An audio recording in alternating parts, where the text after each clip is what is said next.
Hey, my name is Amanda Kines, and I'm here today to talk with you about an argumentative essay that I read about in the Sundance Collection Reader that was assigned to us students. Title of the essay was Part-Time Work Ethic, Should Teens Go For It? And it's by Dennis McClellan from Los Angeles Times, and he wrote this on November 7th, 1986. And I was here today to talk to you about should teenagers work, and I labeled out some pros and cons of why teens should and should not work. And the first pro was that working teaches teenagers responsibility and self-reliance, and it helps them contribute to the extras that they want, such as going to a movie, out to eat with friends, or cool clothes they want, or maybe even to be able to go to school dances. It also helps them contribute towards a car payment or car insurance, because expenses rise when you have a teenager in the family that drives.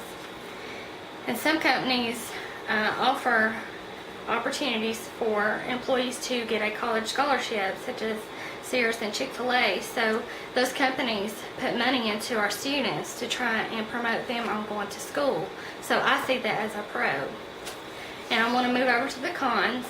And working too many hours can take time away from their school or studying, and it takes time away from them to be able to attend like football games and basketball games and things that they need to be involved in as being a high school student. And teenage workers may become so self-reliant on their own money that it prevents them from moving on to get a college education, and instead it moves them on just to get any job in such as a mill or just like a stock person at Walmart. And it also, teenagers often get jobs that does not require a whole lot of skill.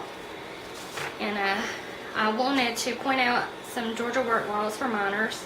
And these laws went into effect in 1938, and they were called the Fair Labor Standard Act, and it's regulated by federal law. And these laws state that no teenager in school should work more than 18 hours in a week during the school year, and they cannot work no more than 3 hours on a school day. And when school is out, they can work 8 hours a day, 40 hours a week as permitted, and they are able to work as like a full-time employee, maybe during the summertime or springtime while school is out. And they have to maintain adequate school attendance, and they have to have a work permit through their school, and they cannot work during their regular school hours. Now I want to point out this visual aid, and on the left, as you can see, a young child who is very unhappy, and he is missing out on the life that children his age should be living. This is not acceptable. This is a form of child slavery. And on the right side, this is nowadays. On the left, it's about around the 1800s or so, and this is now. And as you can see on the right, these are teenagers who look happy, and they are at the age and maturity level to take on a responsibility of this nature. And this would be, in my dictionary, acceptable. And obviously, the laws did not apply to youngsters in the 1800s. And many families had to put their children to work, such as for early ages, for survival reasons. And this was a form of child slavery, like I already said.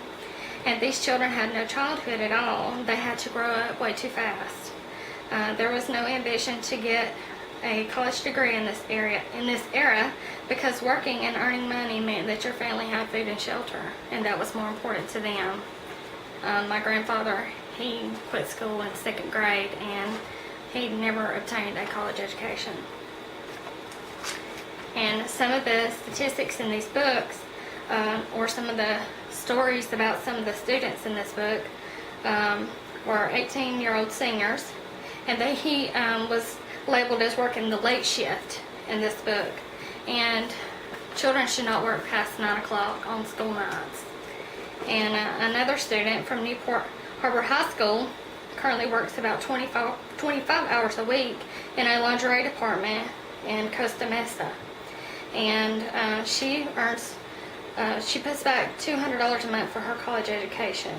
And she did mentioned that she works 25 hours, which is against the law.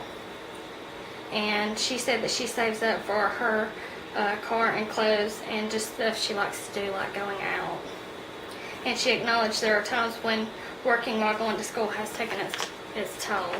So as you can see, some of these students do work too many hours, and it needs to be more closely regulated in order for employees, not for employers, not to break the law. Thank you.